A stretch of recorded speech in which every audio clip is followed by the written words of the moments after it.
Morihei Ueshiba, founder of Aikido.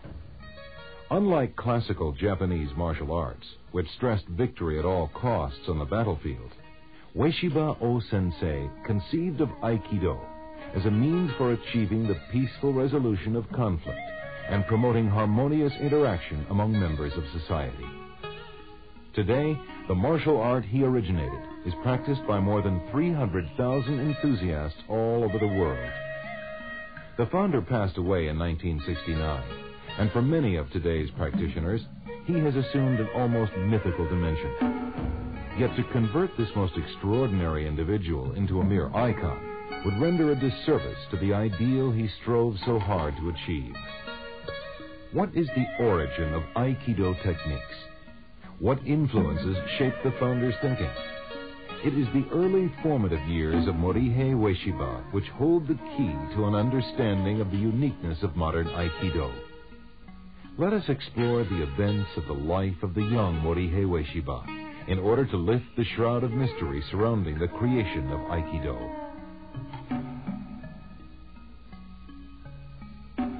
Morihei was born in the port town of Tanabe in Wakayama Prefecture on December 14, 1883, as the only son of prominent community member Yoroku Ueshiba.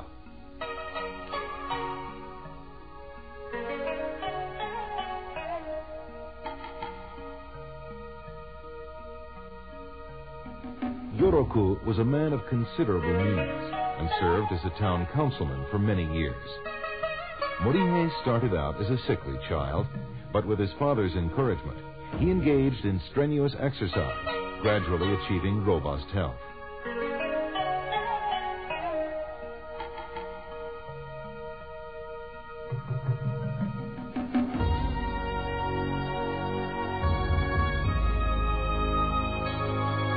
After passing his childhood in his native Tanabe, Morihei spent a period of several months in Tokyo at the age of 17, where he practiced Tenshin Shinyo-ryu Jiu-Jitsu. He soon fell ill with beriberi and was forced to return to his native Tanabe to regain his health.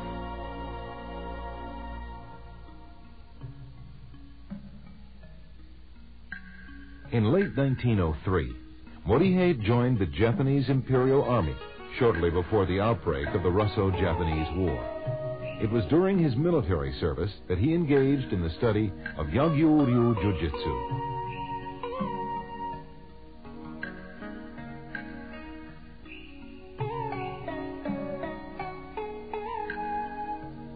Back home in Tanabe, after distinguishing himself in military service, Morihei spent several restless years, during which time he engaged in a brief period of training in judo about 1910.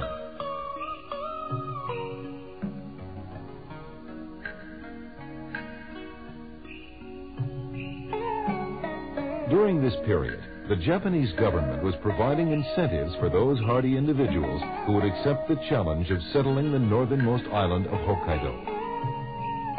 In 1912, seeking a new life of adventure, Morihei led a party of young men from his native Tanabe to a remote area of Hokkaido called Shirataki. There, Ueshiba and the group set about the arduous task of hewing a new life out of the wilderness.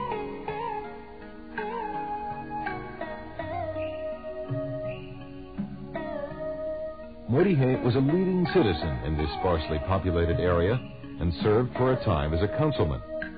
Life in Hokkaido was very demanding due to the severe weather conditions and backward nature of the area. Farming and logging were the main pursuits of the colonizers of this region.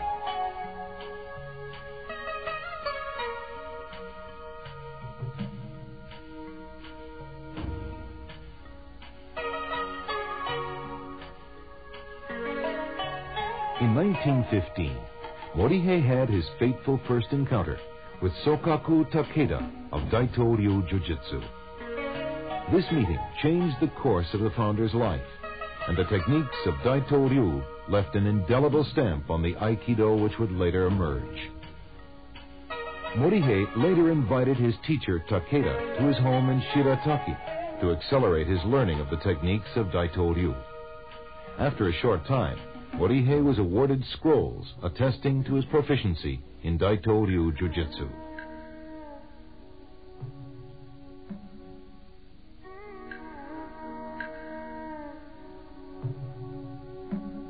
Morihei left Tokaido suddenly after receiving a telegram in late 1919 informing him that his father was gravely ill. He left his home and most of his possessions with Sokaku Takeda and set out for Tanabe.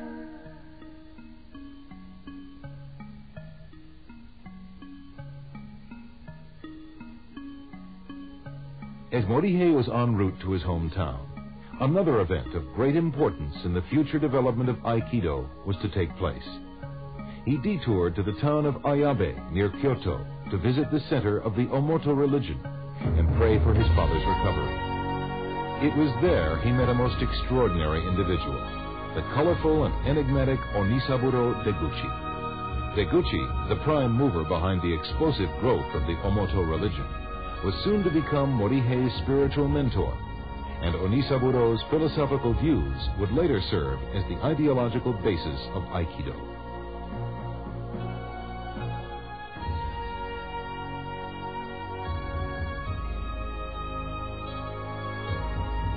Arriving too late to comfort his dying father and overcome with grief, Morihei moved his family to Ayabe in the spring of 1920 to seek solace in the Omoto religion. He became an active member of the religious community and a trusted follower of Onisaburo Deguchi.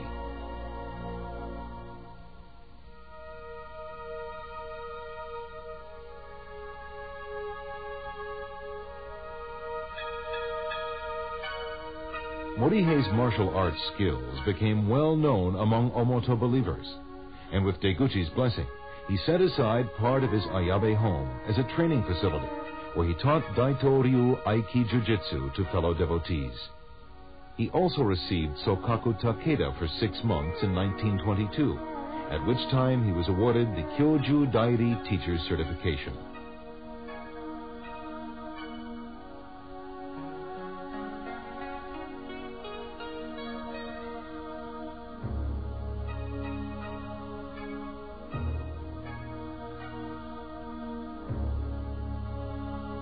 Ueshiba became part of the inner group of Reverend Deguchi and served as his bodyguard. Among Onisaburo's grandiose visions was the establishment of a utopian colony in Mongolia, which would unite the world's religions. Onisaburo and a party of close associates, including Morihei, left secretly for the continent in February 1924.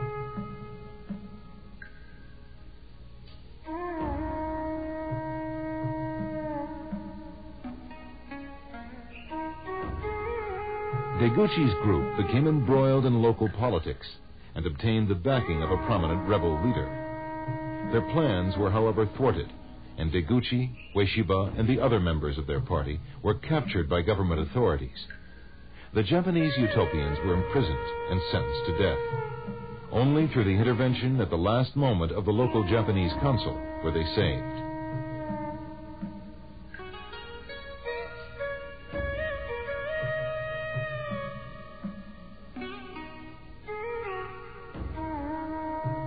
This close brush with death tested Morihei's courage to the limit and caused him to enter into a period of deep self-examination.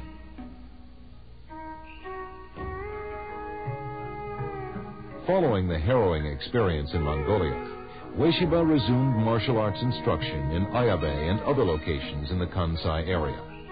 His fame as a martial artist gradually spread, and the founder was eventually invited to Tokyo to give demonstrations and seminars on behalf of Japan's military and political elite.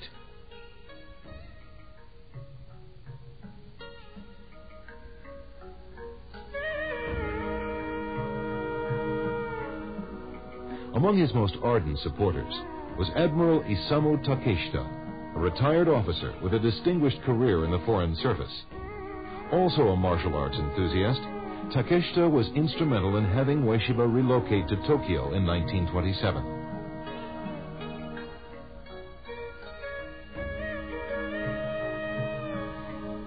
In 1930, Ueshiba had a visit from the famous Jigoro Kano, founder of judo, who was highly impressed with his unusual and graceful techniques. Kano dispatched several of his leading students to study under Ueshiba. After teaching in various locations in Tokyo with the support of a number of wealthy and influential patrons, Ueshiba finally settled permanently at a new location called the Kobukan Dojo, which opened in Tokyo's Shinjuku ward in April 1931. His martial art was gradually evolving away from the more jujitsu-like Daito-ryu techniques he had learned from Takeda towards what came to be called Aiki Budō. Interestingly enough, it is in this period of Morihei Ueshiba's life that his techniques are the most clearly documented. This is largely due to the survival of a series of more than 1,000 technical photos, which preserve for posterity his dynamic Aiki Budō.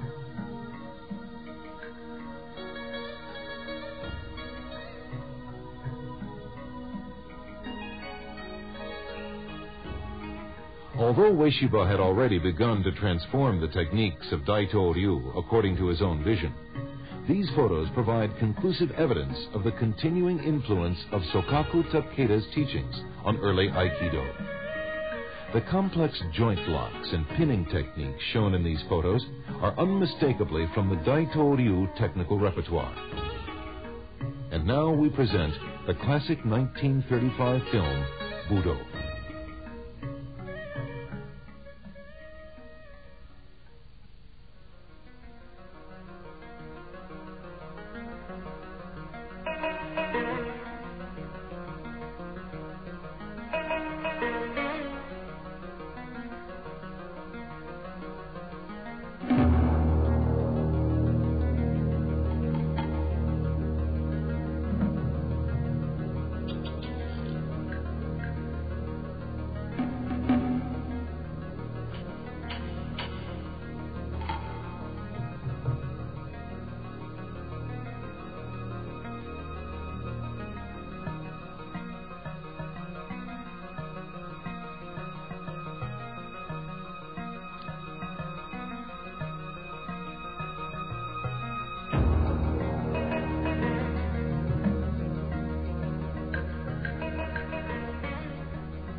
Thank you.